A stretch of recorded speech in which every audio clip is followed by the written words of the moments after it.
नमस्कार। प्रारंभ के सभी दर्शकों का एक और वीडियो चर्चा पे स्वागत है। आपने थंबनेल देख लिया होगा और इस विषय पर बात करने के लिए आप स्क्रीन के दूसरे हिस्से में जिन्हें देख रहे हैं, आप रंजय त्रिपाठी जी। रंजय जी, आपका स्वागत है। नमस्कार आपको और आपके सभी दर्शकों को। रंजय जी बेसिकली खुद एक एंटरप्रेन्योर हैं और एक अभियांत्रिकी पेशे के से जुड़े हुए पेशेवर हैं, खुद इंजीनियर हैं और इनका चीन से इनका बाकी तो बहुत सारे देशों से अपना कामकाज है, लेकिन चीन से इनका कामकाज भी है और कामकाज के साथ इनका बड़ा अनोखा और बड़ा दिली रिश्ता है चीन से। दर्शकों, आपको पता है कि चीन के बारे में शेष विश्व को बहुत कम जानकारी हो पाती है, बहुत कम पता लगता है, लेकिन ऐसा भी नहीं है कि आज के समय पे चीन अगर बाहर से रिश्ते रखता है, कारोबारी ही सही, तो उसके जरिए सामने आती है। तो रंजय जी, आप चीन पर बड़ी पैनी और बड़ी लगातार प्यार भरी और हर तरह की नजर रखते आए हैं। कोविड को बीते हुए एक समय हो गया जी। पोस्ट कोविड जो इंडस्ट्री है चीन की, तो इस समय चीन के क्या हालात हैं कोविड के बाद? क्योंकि कोविड का जनक चीन, उसने दुनिया में कोविड पहुंचाया, खुद उसके घर में कोविड कितना रह गया है और कोविड के बाद उसकी इंडस्ट्री कैसी रह गई, जरा इसको बताइए। देखिए, एक्चुअली जो कोविड के जो केसेस रिपोर्ट हुए थे 2019 की शुरुआत में, अक्टूबर वगैरह में ही चीन से हुए थे, होना चालू हो गए थे। तो इसको देखिए, क्या होता है जब भी कोई भी नई महामारी एकदम अचानक से कोई आती है ना, तो उसको थोड़ा कंट्रोल करना, रोकना, समझना बड़ा मुश्किल होता है। लेकिन जैसे ये स्प्रेड हुआ, चीन को मालूम था कि ये पीपल टू पीपल कॉन्टेक्ट से होता है, ये कैसे होता है, क्यों होता है और इसका फैलने का क्या क्या कारण है। तो तुरंत उसके उन्होंने जो है उसके प्रिकॉशंस और उसके सारे प्रिकॉशनरी मेजर्स लेने चालू कर दिए थे। अपने शहरों को लॉकडाउन कर दिया, इंडस्ट्रीज बंद कर दी और बाहर अपने यहाँ से एक शहर से दूसरे शहर में लोगों का मूवमेंट भी बंद करा दिया, घरों से निकलना बंद करा दिया, जिससे लोग एक दूसरे का कांटेक्ट में ना आए और इस तरह की चीजें जो ये कोविड ना फैले। लेकिन उसमें वो सफल होता दिखा नहीं, क्योंकि चीन में जो है ये बहुत तेजी से फैला और बहुत सारे लोग मारे गए। जो कि मारे गए, उनके एग्जैक्ट आंकड़ा तो चीन का ना कभी किसी को पता लगा है ना पता लगेगा। लेकिन कोविड का जो जो एक बेसिक जो हम लोग एक इलाज देखते थे, जो हम लोगों ने इंडिया में भी लिया कि कुछ मल्टीविटामिन चाहिए, सुबह धूप में थोड़ा सा विटामिन डी भी चाहिए, 10 मिनट का एंटीबायोटिक्स थोड़े चाहिए और पैरासिटामोल। मोस्टली यही हमारे यहाँ पे जरूरत पड़ी, लोगों ने सूखा का ठीक हुए। प्लस लेकिन जो सीवियर था उसको ऑक्सीजन की जरूरत पड़ी, वेंटिलेटर, तमाम मतलब पूरी हिस्ट्री हम लोगों को मालूम ही है। चीन में ये सब फैला और बाद में क्या हुआ कि जब ये चीन में क्या हुआ, ये इसको उनकी भी जनसंख्या बहुत ज्यादा, इंडस्ट्रियल शहर जो है उनके वो बहुत ही बड़े हैं, चाहे वो शंघाई हो, बीजिंग हो या ग्वांगजाऊ हो या शेंजन हो। वो सारे पोर्ट्स वगैरह सब उन्होंने, मतलब जैसे शंघाई या शेंजन या ये अपना ग्वांगजाऊ पोर्ट्स वगैरह बंद कर देने से क्या हुआ, उनके पूरा का पूरा एक जो डिस्ट्रीब्यूशन सिस्टम था वो पूरा गड़बड़ हो गया। और वो डिस्ट्रीब्यूटर सिस्टम गड़बड़ होने से क्या हुआ, उनकी ग्लोबल सप्लाई बहुत, मतलब कंटेनर के कंटेनर उनके पोर्ट्स पे रुक गए। उससे ना सिर्फ उनके माल को इधर से उधर जाने में दिक्कत पड़ी, बल्कि पूरे वर्ल्ड का जो है वो सप्लाई चेन में गड़बड़ हो गया। तो हम लोगों ने देखा कि नॉर्मल समय में जो चीज 5 दिन में 7 दिन में एक जगह से दूसरे पहुंच जाया करती, उसको महीनों लगे पहुंचने में।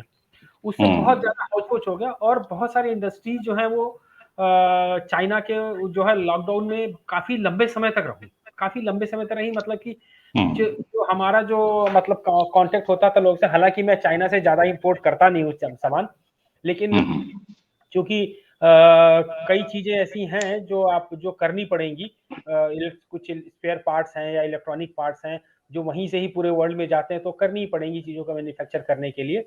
तो और बनी बनाई चीजें भी कोई चीजें हम लोग लिया करते थे, तो तब पता लगता था कि जिस चीजों को ऑर्डर प्लेस करने के 1 हफ्ते में चीन से शिप हो जा रहा है, उसका 3-3 महीने 4-4 महीने पता ही नहीं लग रहा है, कोई जवाब देने वाला नहीं है मेल पे। तो ये समझ में नहीं आता था हो क्या रहा है यहाँ पे।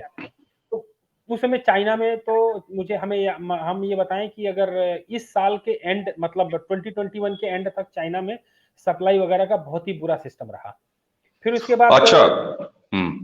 हाँ, जी जी। फिर पोर्ट्स वगैरह भी बहुत डिस्टर्ब थे, उन्होंने मतलब फिर उन्होंने जो है पंगे भी ले लिए अलग-अलग कंट्रीज से, कभी ऑस्ट्रेलिया से पंगा ले लिया, उनके कोल ब्लॉक्स रोक दिए, उनके रूट हम्म। रोक दिए, फिर इधर इंडिया से कर लिए, तो उससे क्या हुआ मल्टीपल उन्होंने अपने लिए इश्यूज खड़े कर दिए, जिसकी वजह से उसका अच्छा। असर इंडस्ट्रीज हाँ। पे भी पड़ा।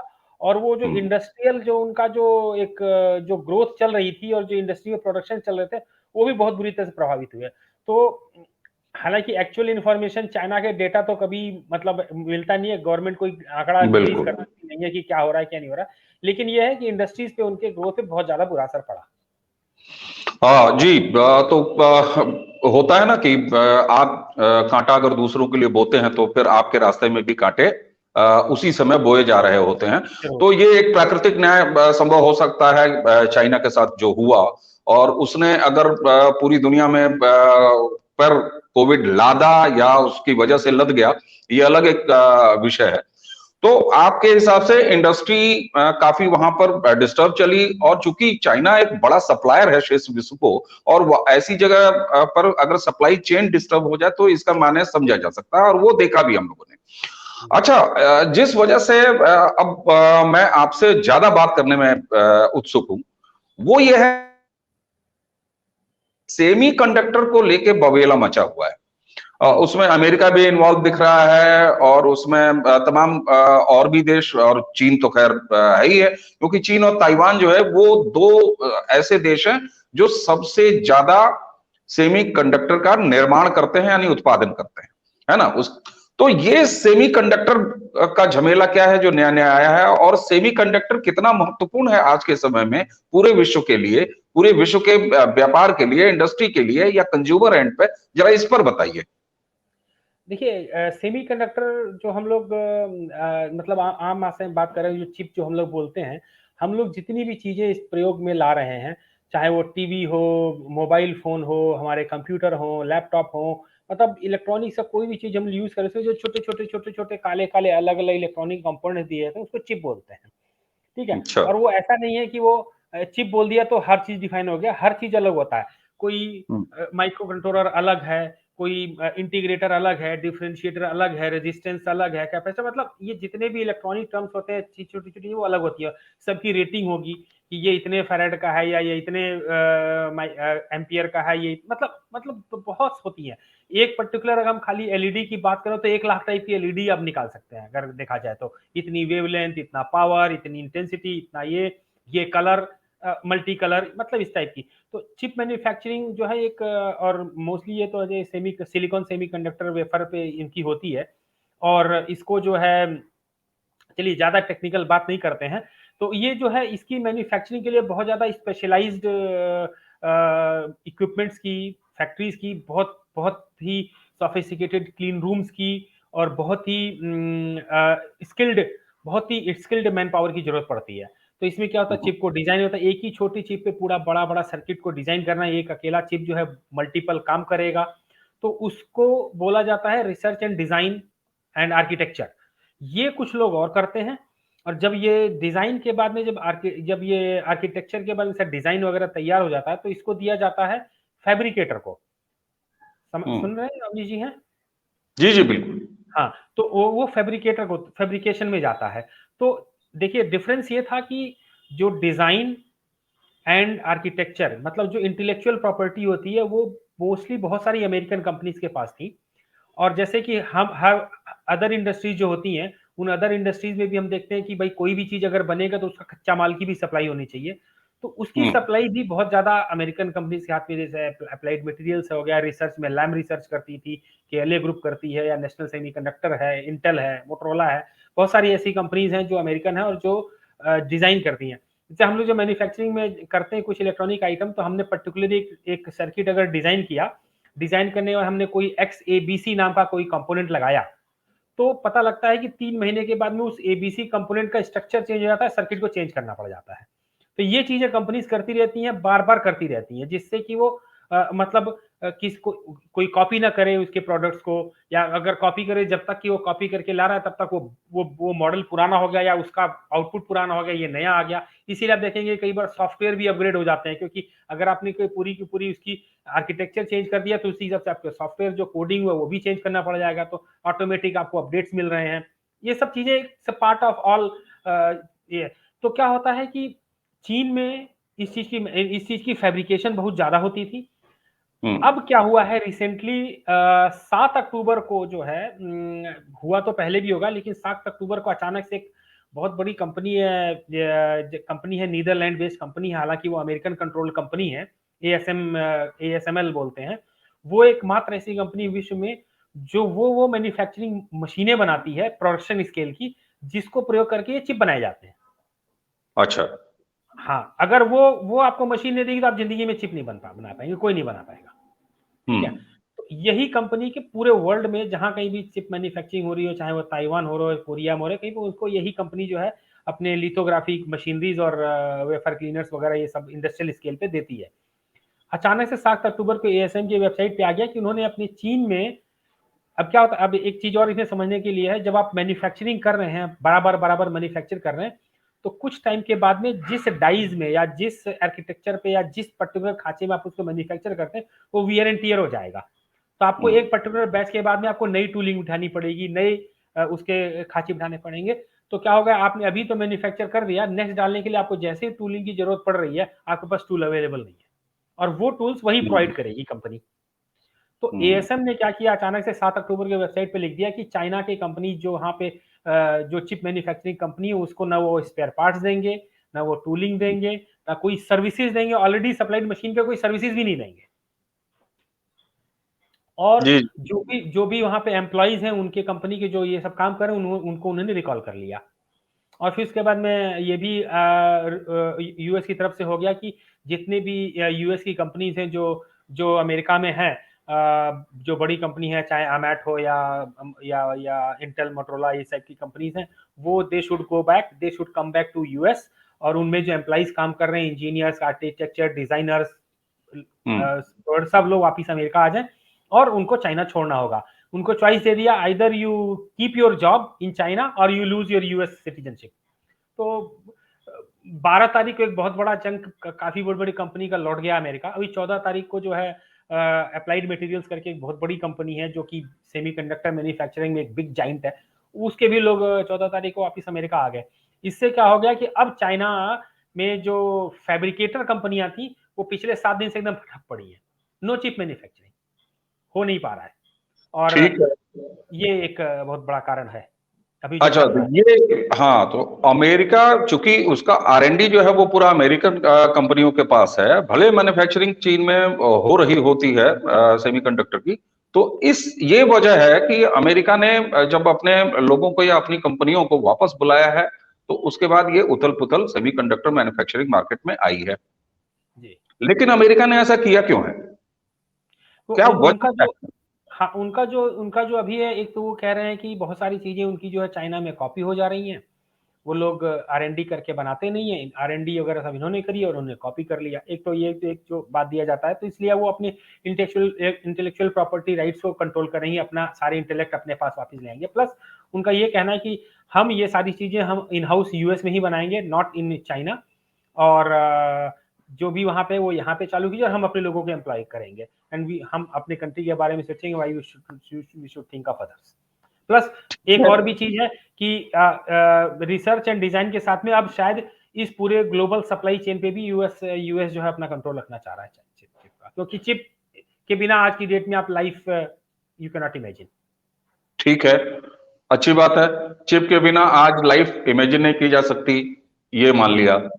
अमेरिका अपने हितों को देख रहा है कि सारी R&D हमारी है, उसका आरोप यह है कि चीन उसको कॉपी कर ले रहा है। ठीक है, हम्म अमेरिका अब ये कह रहा है कि डिजाइन भी हमारा, R&D भी हमारा, और मैन्युफैक्चरिंग भी हम अपने यहाँ करेंगे। तो अगर इन दोनों बातों को सही माना जाए कि चीन कॉपी कर ले रहा है, ये अमेरिका का आरोप है, तो इसका मतलब ये क्यों नहीं समझा जाए कि चीन ने ऑलरेडी कॉपी करके और अमेरिकन के वापस आने के बाद भी अपनी मैन्युफैक्चरिंग जो ये चिप की है, सेमीकंडक्टर की है, ये बहाल रखेगा। एक तो ये, दूसरा, अमेरिका अगर वाकई यह सब डिसीजन ले रहा है और वापस बुला रहा है, इसका मतलब, और ये कह रहा है कि मैन्युफैक्चरिंग वो अपने यहां करेगा, तो इसका ये भी मतलब है कि उसने ऑलरेडी मैन्युफैक्चरिंग की फैसिलिटीज अपने यहां तैयार कर ली होंगी। क्योंकि ऐसा तो अमेरिका और चाइना दोनों रिस्क नहीं लेंगे कि पूरे विश्व में सेमीकंडक्टर शून्य हो जाए, उसका स्टॉक गायब हो जाए। इसको कैसे देखते हैं आप? देखिए क्या है कि देखिए जैसे जो चीन, देखिए जैसे मैंने बताया कि चीन में जो फैब्रिकेशन कंपनियां हैं, है ना, उन्होंने शायद पिछले बहुत सारे समय में, जहां तक हमें लगता है, क्योंकि ये मैन्युफैक्चरिंग जो, जैसे फॉर एग्जांपल एक जो मैं न्यूज़ पढ़ रहा हूँ, एक मिनट में नाम भूल गया हूँ, वो चाइना कंपनी में देख के आपको बता देता हूँ, है ना। जैसे कि ये एक चाइना की कंपनी है, इसको गीहे गीही गीही फैब्रिकेशंस बोलते हैं, ठीक है। बहुत बड़ी चिप मैन्युफैक्चरिंग कंपनी है, और ये कंपनी जो है, और एक है हैफेई हैफेई है और ड्राम लैब करके है। ये जो 3-4 बहुत बड़ी चिप मैन्युफैक्चरिंग कंपनियां हैं, मतलब one of the biggest in China, जो चिप के ही मैन्युफैक्चर, वो बंद हो गई। मतलब वो उन्होंने अपना पिछले 5 दिन से प्रोडक्शन बंद कर दिया है। अगर चीन के पास डिजाइनर आर्किटेक्चर अपना खुद का बनाया हुआ होता, तो ये बंद नहीं होती, ठीक है। और प्रोडक्शन के बाद में उनको जो जरूरत पड़ती है, जो टूलिंग की जरूरत पड़ती है, पार्ट्स की जरूरत पड़ती है, मटेरियल की जरूरत पड़ती है, अगर चाइना ने अपने खुद को डेवलप किया होता, तो बंद नहीं होते। वो तो कहते ठीक है, जाओ, तो मैं तो कर रहा हूँ, अपने पास से कर लेंगे। So this is one very big issue. China, हो सकता है कि आने वाले टाइम पे, क्योंकि उनके पास प्रोडक्शन फैसिलिटीज हैं, सब चीजें हैं, तो हो सकता है कुछ नहीं, लेकिन क्योंकि मैं एक लेमैन के लिए समझाऊं, तो कई चीजें ऐसी होती हैं जो, आपके पास मशीन तो है, आपके पास मशीन है, लेकिन अब उस मशीन में लगने के लिए कुछ पर्टिकुलर पार्ट जो है, वो अगर उसमें आप लगा देंगे, आपने उसका मैकेनिकल तो शेप, मान लीजिए आपके चीन के पास फैसिलिटी है, वो मशीनिंग कर लेगा, उस साइज का बना देगा, वो करेगा, लेकिन अब उससे मैच करने वाला वो कोडिंग सिग्नल कहां से लाएगा? वो कोड कहां से लाएगा कि ये मशीन और वो मशीन का कोड कहां है? इन दोनों को कैसे चलाया जाए, इस पर्टिकुलर स्पेयर को इससे इंटरफेस करके कैसे चलाया जाए? क्योंकि मोस्टली ये सारी चीजें रोबोटिक से बनती हैं, आदमी तो हाँ, बैठ के बनाता नहीं है, मैं जो रोबोट समझ पा रहा हूँ कि सिंक्रोनाइजेशन अगर नहीं होगा तो फिर एक पूरी प्रोसेसिंग, एक मैन्युफैक्चरिंग चेन जो है वो काम कैसे करेगी, ये हाँ, बात मोटा मोटी है। तो एग्जैक्टली। इसका मतलब है कि फिर अमेरिका का ये आरोप गलत है चीन के ऊपर, कि वो हमारे R&D हम करते हैं, उसने कॉपी कर लिया है। अगर आप ये दो जायंट कंपनियों के प्रोडक्शन बंद होने की बात कर रहे हैं, जिनका अभी आपने नाम बताया, तो इसका मतलब है कि अमेरिका का ये आरोप गलत है चीन पे। देखिए, आरोप तो गलत नहीं है, क्योंकि चलिए चिप मैन्युफैक्चरिंग आप कॉपी नहीं कर पा रहे हैं, लेकिन एप्पल का तो कोई स्टोरी नहीं है चाइना में official, and there is Apple in China. तो वही चीज वो बना दे रहे हैं, चीजें कॉपी तो कर रहे हैं, बहुत सारी चीजें कॉपी कर रहे हैं वो, नो डाउट कि वो बहुत सारी चीजें खुद की बना भी रहे हैं, अपनी तरफ से बना रहे हैं। हाउस होल्ड बहुत सारे हम लोग ऐसे आइटम देखते हैं चाइना के बने हुए, जो कमाल के होते हैं, यूट्यूब पे वीडियो वगैरह आती है कि उन्होंने ये चीज बना दिया, इतना ईजी है, इतनी छोटा सा छाता है, खोल दिया इतना बड़ा हो गया, बहुत सारी चीजें खुद करते हैं। लेकिन जो हाईटेक एडवांस जो प्रोडक्ट है, वो जाहिर बात तो कॉपी तो करते ही है, उसमें कोई डाउट नहीं है।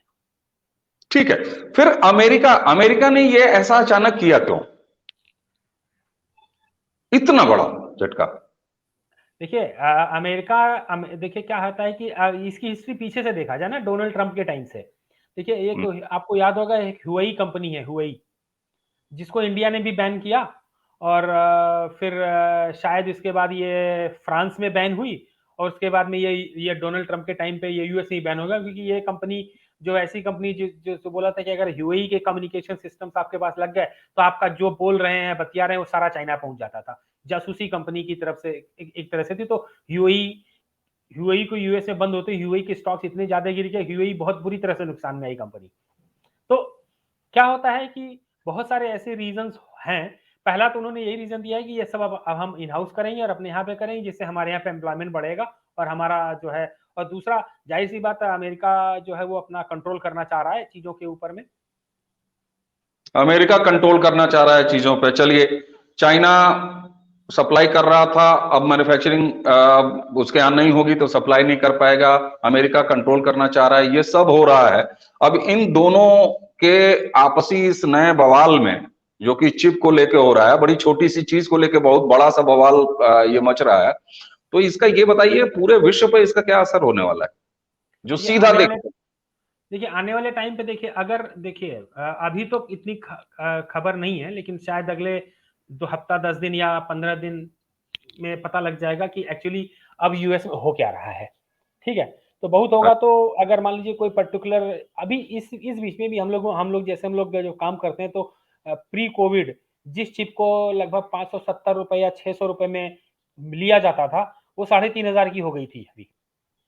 तो ऑलरेडी दाम बढ़ा हुआ था, तो इसलिए इक्विपमेंट और ये सब चीज़ों के दाम बढ़ाने चालू हो गए थे। अब देखते हैं कि वो चीज़ें अगर जब यूएस में मैन्युफैक्चर होनी है, तो यूएस उसको किस प्राइस पे, किस टर्म्स पे मार्केट में रोल आउट करता है और कितनी जल्दी रोल आउट करता है। क्या ऑलरेडी उसने ये सारी फैसिलिटीज उसने तैयार कर ली थी कि हाँ अब हम यहीं पे बना करके जो है मार्केट में रोल आउट कर देंगे, और सप्लाईज कम नहीं होंगी, और सप्लाईज कम नहीं होंगी तो फिर किस दाम पे करेगा। क्या जाहिर सी बात है कि चाइना में जो है वो लेबर कॉस्ट कम है, और वहाँ पे प्रोडक्शन कॉस्ट भी बहुत कम है, चीज़ें चीप हैं। तो हम यूएस उस दाम पे तो नहीं बना पाएगा, कुछ दाम ज़्यादा ही होगा। तो अब वो किस दाम पे और किस प्राइसिंग पे और किस टर्म्स पे दुनिया की सब चीज़ें सप्लाई करता है, उसको देखा जाएगा। लेकिन अगर यूएस ने अभी बिना कोई बैकअप तैयार किए ये किया है, तो हम लोग देख सकते हैं कि अगले 6 महीने में सेमीकंडक्टर्स के स्टॉक्स कम होंगे और दाम बेतहाशा बढ़ेगा, बहुत बुरी तरह से चीज़ों का दाम बढ़ेगा।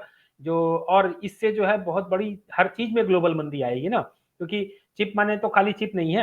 आप तो उससे उससे रिलेटेड, उससे जुड़ा कोई भी चीज़, इवन आप देखेंगे तो जो डोर बेल है आपका, है ना, या छोटी सी जो घर में जो एलईडी लाइट जो जला रहे हैं, इसके पीछे भी छोटी सी 2 चिप लगी होती हैं। तो ठीक है। मतलब हर चीज का जो वही है, तो अगर ये है तो देखा जाएगा, अगर ये ठीक से टाइमली ये सप्लाई रिस्टोर नहीं हुआ एटलीस्ट प्रॉपरली, तो इसके दामों में बहुत ज्यादा बढ़ेगा। इससे क्या होगा, हर चीज का प्रोडक्शन कॉस्ट भी बढ़ जाएगा, और मार्केट में जाहिर सी बात है मंदी आएगी बहुत तेज। ठीक है। अब बार बार मेरे दिमाग में एक ही बात आ रही है, एक बिल्कुल सामान्य व्यक्ति की समझ के हिसाब से, कि अमेरिका अगर ऐसा जानबूझ के, आपने कहा ना कि बिना, अब ये अगले 4-6 महीने में पता चलेगा कि अमेरिका ने कोई बैकअप इसका तैयार रखा है कि नहीं रखा है। तो अगर ये आज मान लिया जाए कि अमेरिका ने बिना कोई बैकअप तैयार रखे और ये काम किया है सेमीकंडक्टर मार्केट में पूरे विश्व के, तो ये बात कितनी समझ में आती है आपको? नहीं, अब मुझे तो ये चीज समझ में नहीं आती है। मुझे सिर्फ यही आता है कि उन्होंने कुछ तो बैकअप इसके पीछे तैयार किया है, और तैयार करने के बाद में इन्होंने जो है पहली चीज है, दूसरी चीज जो है और अपनी सप्लाई चेन को भी मेंटेन करने के लिए कुछ ना कुछ होता है। हो सकता है, बस यही हो सकता है कि शायद दाम थोड़ा उससे ज्यादा है। लेकिन एक चीज और भी इसमें ध्यान देने वाली बात है कि ताइवान और अमेरिका के डायरेक्ट संबंध है। Taiwan is a very big manufacturer, China से भी ज्यादा बड़ा मैन्युफैक्चरर है। तो ताइवान की जो सेमीकंडक्टर मैन्युफैक्चरिंग कंपनीज है, वो यथावत प्रोडक्शन कर रही है।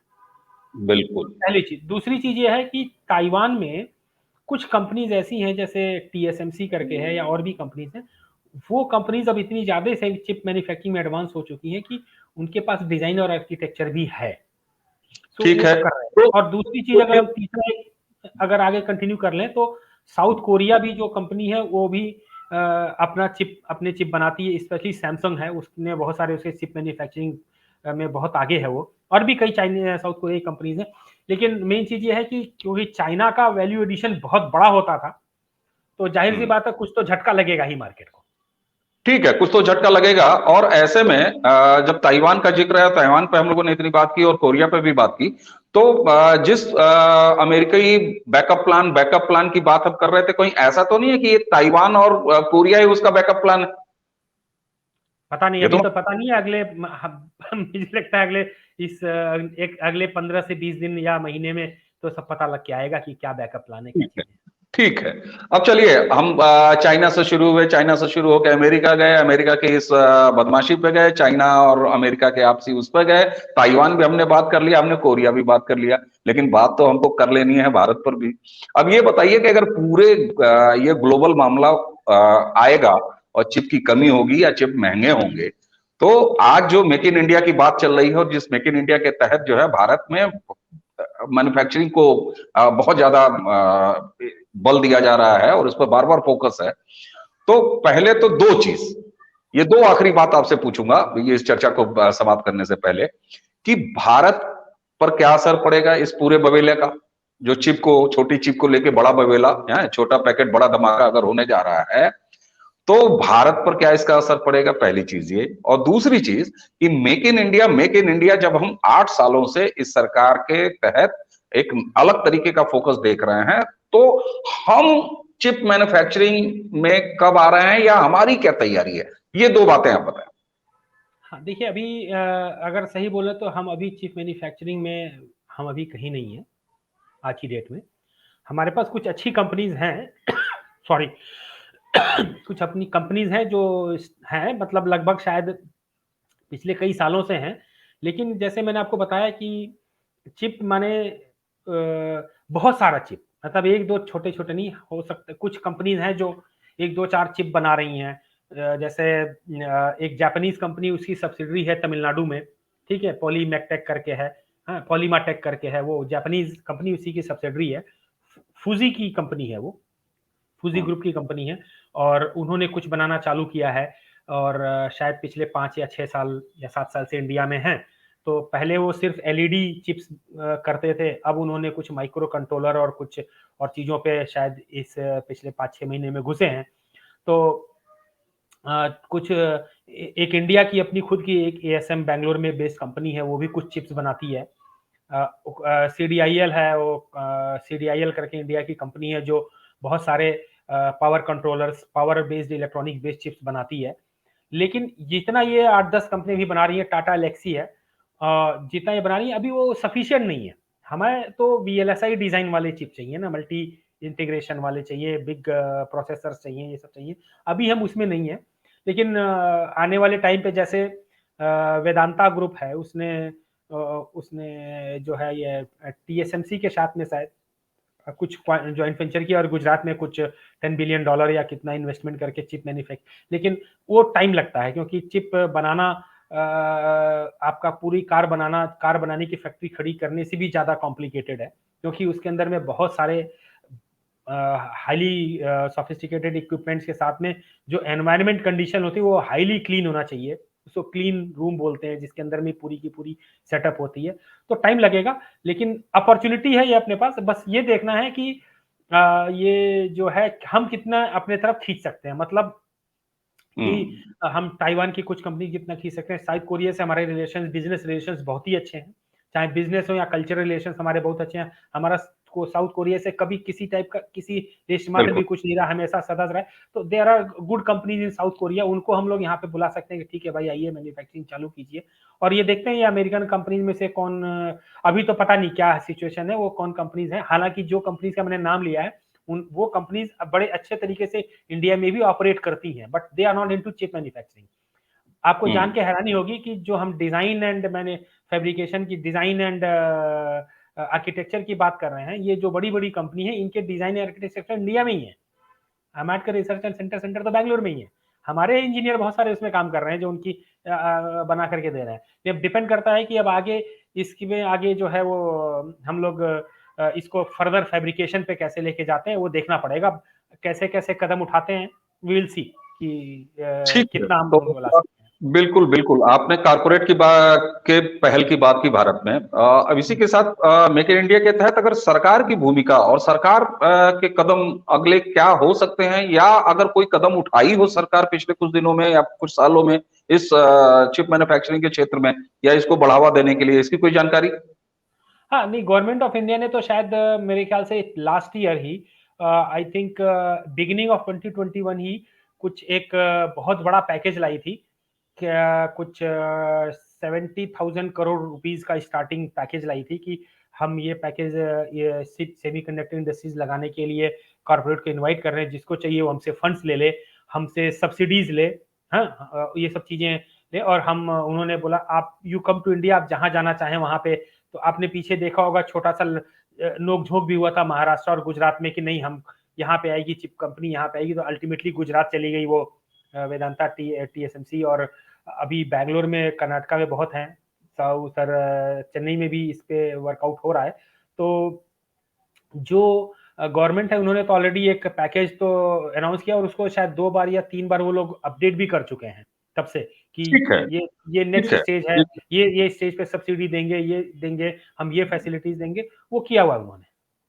ठीक है। तो रंजय जी, आपने इस पूरे छोटा पैकेट बड़ा धमाका यानी कि चिप के इस वैश्विक अब एक और कोविड के बाद एक नया बेवेला पता चला कि जिस माध्यम से हम आप बात कर रहे हैं वो उस पर भी लाले पड़ जाएं, है ना? नहीं नहीं और नहीं नहीं पड़ेगा नहीं, थोड़ा महंगा हो जाएगा, इतना भी नहीं कि खत्म ही हो जाएगा, महंगा पड़ जाएगा। हो सकता है कि मतलब जो चीज आज 10 रुपए की पड़ रही वो 100 रुपए पर नहीं रहेगा, और चलिए, वो अगले 2-3 साल तक वो मंदी रहेगी, फिर नीचे तो आएगा ही ना। उम्मीद उम्मीद करते हैं कि अब लेकिन जैसे ये मंदी लॉन्ग नहीं सस्टेनेबल, क्योंकि इसके ऊपर बहुत सारी चीजें इफेक्ट करेंगी। बिल्कुल, ये मंदी बहुत लंबे समय तक ये समस्या नहीं चलनी चाहिए, क्योंकि फिर इसका असर बहुत पड़ेगा। लेकिन एक बात और भी है कि जब जो है वो लगातार बिजली कटौती होनी शुरू हो जाती है, तो घरों-घरों में इन्वर्टर आ गए, लोगों ने अपने सोलर पैनल्स का भी इंतजाम किया। तो हम भी भारत भी एक बढ़ती इकोनॉमी और मेक इन इंडिया के इस नए अवधारणा के तहत निश्चित बहुत सारी चीजों को सोचेंगे। हमारी सरकार सोच रही होगी, कारपोरेट भी आगे आएंगे, कंपनियां भी आएंगी, और आप जैसे उद्यमी जो चीन से विशेष स्नेह रखते हैं तो वो भी आगे आएंगे, है ना? तो मुझे लगता है कि आप लगातार इस पर नजर रखे रहिए, हम आपको फिर पकड़ेंगे और इस पर आपसे समय समय पर प्रारंभ के दर्शकों के लिए अपडेट लेते रहेंगे। रंजय जी, आपने हमें समय दिया, हमारी बहुत सारी चीजों को आपने साफ किया, दर्शकों को भी मुझे लगता है कि इससे काफी कुछ अंदाजा मिला होगा, क्योंकि चीन के बारे में तो खबरों के लिए तरस जाया करते हैं लोग। हमने कम से कम आधा घंटा चीन से रिलेटेड कुछ बातें कर ली, चीन की चली हुई खबरों पर बातें कर ली, तो ये मुझे लगता है कि प्रारंभ के दर्शकों को निश्चित पसंद आएगा। इससे पहले कि आपको रंजय जी धन्यवाद दें, प्रारंभ के दर्शकों को हम एक बार फिर वही पुराना निवेदन कि आप इस चैनल को लगातार देख ही रहे हैं, और देखना अगर आपकी आदत में शुमार हो गया है तो सब्सक्राइब भी कर लीजिए, औरों को भी करवा दीजिए, इसके लिंक को शेयर भी कीजिए और बेल आइकॉन भी दबा लीजिए, ताकि अगली बार कोई भी चर्चा हम लेके आए तो सबसे पहले आपको सूचना मिले। रंजय जी, आपका बहुत बहुत नमस्कार। धन्यवाद, नमस्कार।